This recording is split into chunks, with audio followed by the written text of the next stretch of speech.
ओम नमो भगवते वासुदेवाय।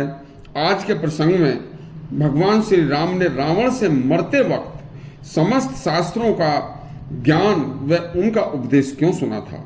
इसका मतलब था कि रावण को मरते समय भगवान राम सम्मान देना चाहते थे। मरने के बाद शत्रुता समाप्त हो जाती है।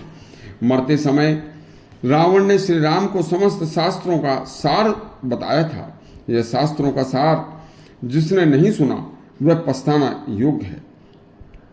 रामलीला श्री राम के चरित्र के समस्त मानव जीवन को सुनाने के लिए हर वर्ष आश्विन मास में की जाती है।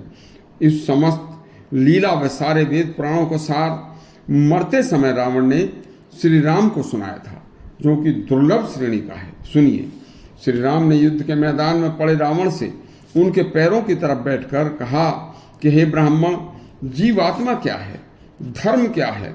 रावण बोला, हे भगवान, जीवात्मा नाशवान शरीर के साथ रहता है।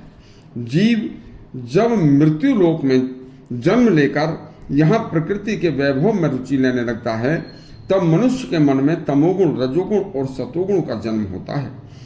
तमोगुण से लिप्त मनुष्य कामी क्रोधी बनता है।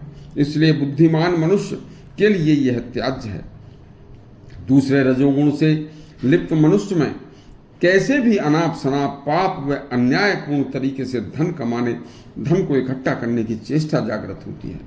बुद्धिमान मनुष्य के लिए यह भी त्याज्य है, क्योंकि उपरोक्त दोनों गुणों से काम, क्रोध, धन और पाप पनपते हैं, जिसकी जिज्ञासा मनुष्य को नीचे गिराती है, गर्त में धकेल देती है।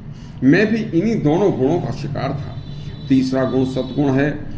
हे प्रभु, जो मनुष्य को धार्मिक बनाता है, धर्म की जिज्ञासा पैदा करता है, वेदों से शांति होती है। धर्मज्ञ के लिए वेद ही कल्याणकारी अखिल धर्म के मूल है। धर्म से सदाचार से चरित्र होता है। धर्म कोई आख्यान व्याख्यान नहीं, एक अनुष्ठान है। वेद कहता है, उद्यान ते पुरुष नाव्यानम। हे जीव, तुझे ऊपर उठना है, नीचे नहीं गिरना। वेद कर्म पर जोर देता है। कर्म ही मनुष्य की साधना है, तप है। एक कर्म एक समय करणीय होता है, तो वही कर्म परिस्थिति के विशेष में अकरणीय बन जाता है। उस समय कर्तव्य व अकर्तव्य में भेद करने के लिए बुद्धिमानी से भेद करना पड़ता है।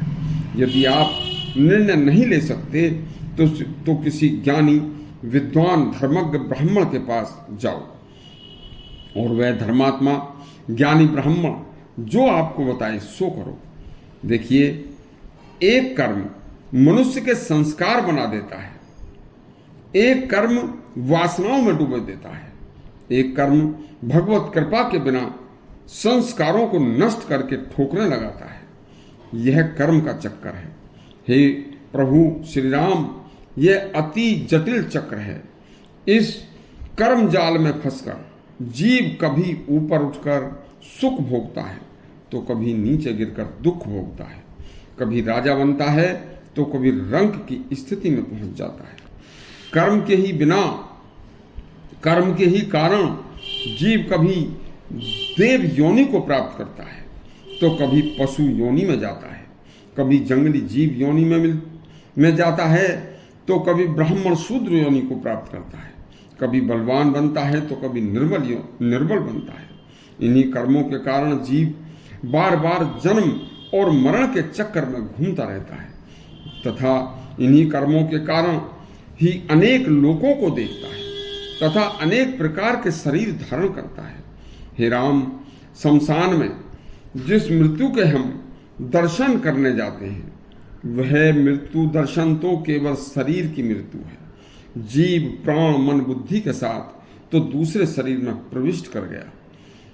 मृत्यु के बाद दूसरा शरीर कैसे प्राप्त होगा, क्या होगा, किसका मिलेगा, यह पहचान शरीर छोड़ते वक्त की जा सकती है। जिस भावना के साथ जीव शरीर छोड़ता है, उसी भावना के अनुकूल जीव को दूसरा शरीर मिलता है। लेकिन इन सब का एक ही कारण है, स्वयं। स्वकर्मों के अनुसार जीवात्मा मनुष्य योनि के अलावा जलचर, वृक्ष, वनस्पति, कीट, पतंग, तक में जाती है। इस दुर्दशा का जीवात्मा को स्वयं भी पता नहीं होता। हे राम, मैं सभी शास्त्रों को जानने वाला, वेदों को परखने वाला, उच्च कुल में पैदा हुआ ब्राह्मण था, लेकिन अपने सत्कर्मों से दूर रहा। उसी के परिणाम स्वरूप आज मैं अपने सभी भाई बंधुओं तथा पुत्र पौत्र आदि और स्वर्ग से भी ज्यादा सुंदर लंका के सर्वनाश का कारण बनकर अकेला पृथ्वी पर मरणासन अवस्था में पड़ा हूं। मेरे इस संवाद को जो सुनेगा या जो सुनाएगा, हे प्रभु राम, उसका कल्याण होगा। यह आपने आज मुझसे जो दुर्लभ प्रसंग सुना है, यह दुर्लभ प्रसंग संसार के लिए कल्याणकारी है। यदि आपको यह प्रसंग अच्छा लगा हो तो हमारा चैनल सब्सक्राइब करें और घंटी दबाएं। धन्यवाद।